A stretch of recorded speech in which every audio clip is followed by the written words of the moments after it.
Hey folks, it's Lindsey Huddleston with SPS back in the building over at Waverly High School, home of the Waverly Warriors, finishing up the SPSEdge High School preview, and what a great place to stop at Waverly High School. Shout out to our athletic director, Scott Castile. But I'm here with first season head coach Korey Ringer. Not new to this. It's nice to meet you. First of all, man, when I came on the field, there was so much excitement going on. I got kind of caught up, man. So you are having an instant impact with these young people. Talk a little bit more about that. Oh man, I mean, right now we're just trying to build culture through discipline and structure, and you know, as we build that, you know, as you see, you come out here, you know, some of it's coached, right, and some of it's natural, right. Just giving them the tools to have the energy that they need to have to attack a day like this. You know, we've got some rain behind us. You know, we've got, you know, trying to embrace the elements and also, you know, trying to not, you know, like everybody's ready for Thursday, right? Like we still got to get through Sunday, Monday, Tuesday, Wednesday, before we can get to Thursday, right? So teaching them about that, right? Getting them to that point to where we attacking each and every day, you know what I'm saying, with maximum effort. Yeah, so. And they respond to that. We'll put my sports psychology hat on early in this conversation. We talked about it off camera a little bit, but you referred to them as a TikTok generation. I think people understand that. And something that was so unique and powerful, you said, they have to learn how to celebrate. Talk about more of what that means and how you have an impact with that. You know, so, you know, when I was coming up, like we really didn't have a lot of social media, right? So kids that play sports, that's what they did. They played sports, they watched sports, and they seen, you know, how people respond to highs and lows. This generation of kids, they don't really understand that, right? Because they never really seen it, you know? I probably got like 60-some kids behind me. If I asked them how many of them watched a football game before, I'd probably get a show of 10 hands. That's crazy. Right? So just teaching them what football is. And for the record, that's not a Waverly thing. No, that's not. It's a generational thing. Right? It ain't just my kids, because I've been at previous places where it's the same thing. I've coached in college where it's the same thing. Wow. You know what I mean? You know, the kids that come to college, it's just the next step. They don't understand like what the magnitude of going to college is and getting that experience is, because they never seen it. Right. You know what I mean? Like you come for your, like, if you're a Power 5 kid, you're excluded from the conversation. Right. But we're talking about the everyday kid just trying to, which the majority are not Power 5 kids. Right. Exactly. How frustrating has that been, and how have you overcome that frustration? I mean, it's extremely frustrating. You know, just all I've done for 33 years is football. You know what I mean? So when people don't match my energy, right, when it comes to it, it does get a little bit frustrated. But I put people around me who, you know, as far as other coaches who can match my energy and help, you know, with teaching the kids, you know, how to have that kind of energy. Because at the end of the day, like, you don't know they don't know until they don't know. Right. You know what I mean? Until you get to that point and you need them to have energy on the sideline, and they're like, well, dang, like what does that look like? Yeah. You know? So and then get them out of their videos. Oh, you got to show them videos. Man, I've showed my team videos all the time about, you know, during tour days we talked about creating your own energy. Right. Like you can't always, you know, depend on somebody else. You know what I'm saying? To get you there, sometimes you got to create it on your own. Right. Well, what's that look like? All right, let's turn on these clips. You see how the student section jumping around. You know what I'm saying? You see how, you know, the sideline jumping around. They're creating their own energy. You get what I'm saying? So, you know, it's like I said, it's frustrating, but at the same time, it's rewarding, because when you start to see them embody creating their own energy, then it becomes something that's extremely let me important. just say, objectively speaking, I pulled up. I walked up and I was like, I haven't seen it like this in a while, you know. Speaking of the kind of folks who coming in, and also talking about your background, you got Cody Crawford over here, and you revealed to me at one point it was just the Korey and Cody show at one point. Talk about having Cody come on, his background, and even talk a little bit more about your background. Okay, yeah, I mean, you know, Cody comes from, you know, 12 years of, you know, college experience. He was most recently a D-line coach at Idaho State. So obviously, you know, with some transitions between the both of us, we was able to kind of meet and decide that, you know, this is what we wanted to do. Cody's from the area. He played at East Lansing. So it was kind of a no-brainer once we kind of got going and we kind of started aligning, you know, how we wanted to structure it, right? He wanted to be a DC. I didn't have any. I had some coaches that was retained, but I had most of my positions was open.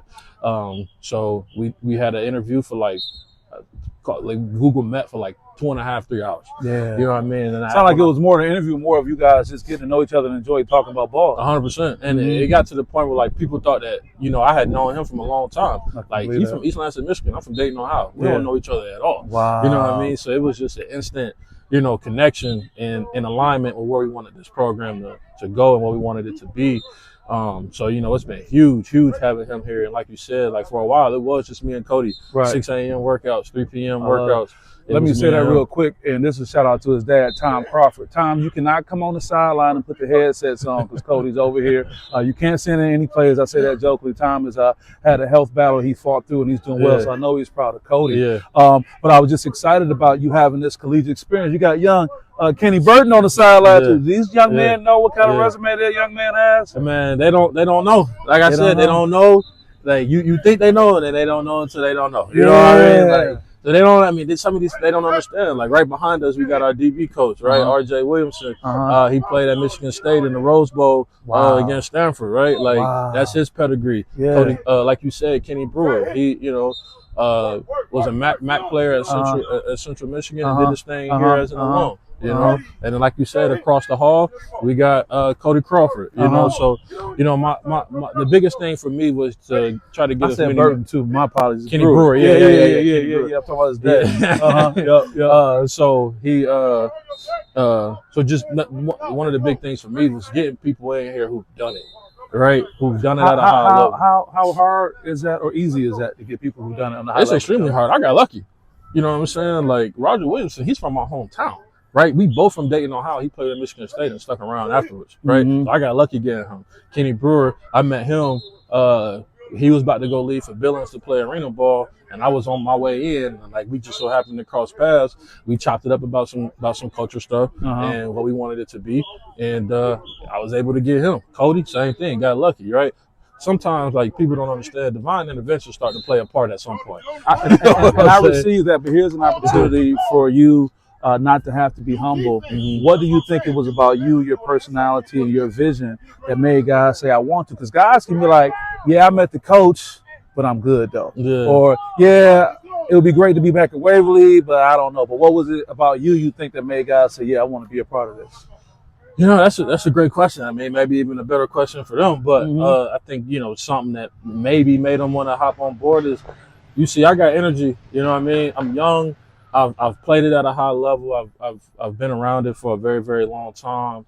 And when we get to chopping it up about ball, X's and O's, cultures, standard, structure, discipline, all those different type of things, I think they just get down with it. You know, like there's other coaches in the area that I've coached with that can probably attest, you know, to the things that I've just mentioned. But I mean, I don't know.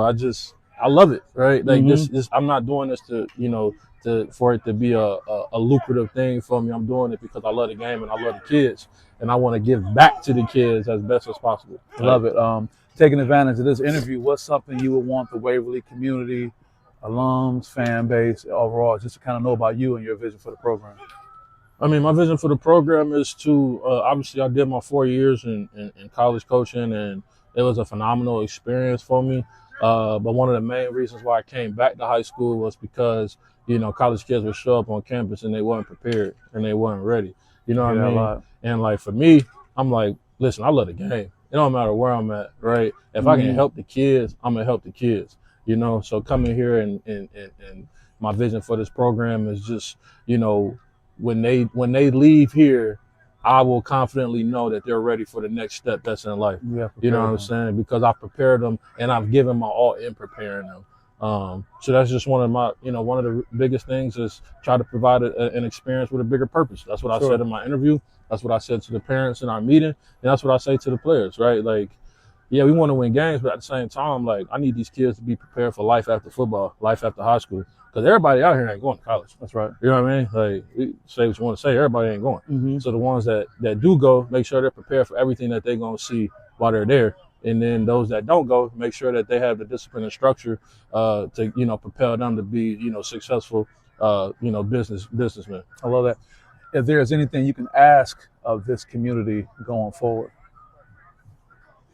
just support the mission. You know, just support the mission.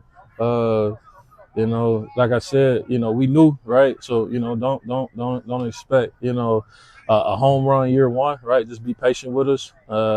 You know, support the mission and understand that me and my staff, we genuinely do got the kids' best interests at heart, and you know, want what's best for the kids, and are gonna put the kids in position to be successful.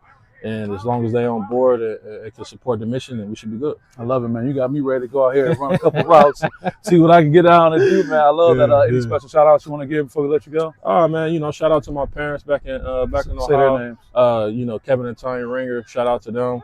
My kids, Waverly community.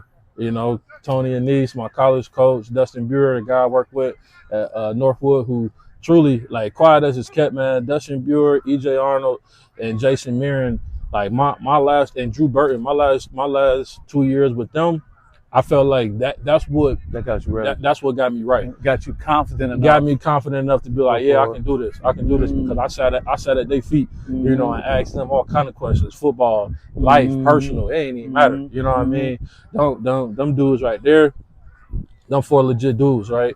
And that ain't a shameless plug to Northwood University and the football program, but that's a shameless plug to just the men that they are, and how it was extremely difficult for me to walk away from that situation. You know what I'm saying? But like I said, it was one of those things, like I've told people in previous interviews, like Waverly was on my short list, right? So when it became available, I ain't really had no choice but to do it. But here's the other flip side to that, is Dustin Buer is also connected to the Waverly community indirectly, right? With Scott Castile and Chris Huff and all of them. They all Albion. It was an Albion tie. The Albion connection. Yeah, it was the Albion connection that ultimately, like, probably landed me here, honestly. Sure. Well, relationships are important. 100% important. 100% important. So, like I said, like, definitely a plug to Coach B and what, you know, the role he plays in my life as a professional. Or something should be said about your accomplishments, the energy that you bring, and what's very obvious just at a glance here, man. So I don't want to wish you nothing but the best, okay? Appreciate that. Enjoy it. I got to get back over here and check out these Waverly Warriors. Sir, 100%. So with that being said, guys, this is Lindsey Huddleston with SPS. We'll see you next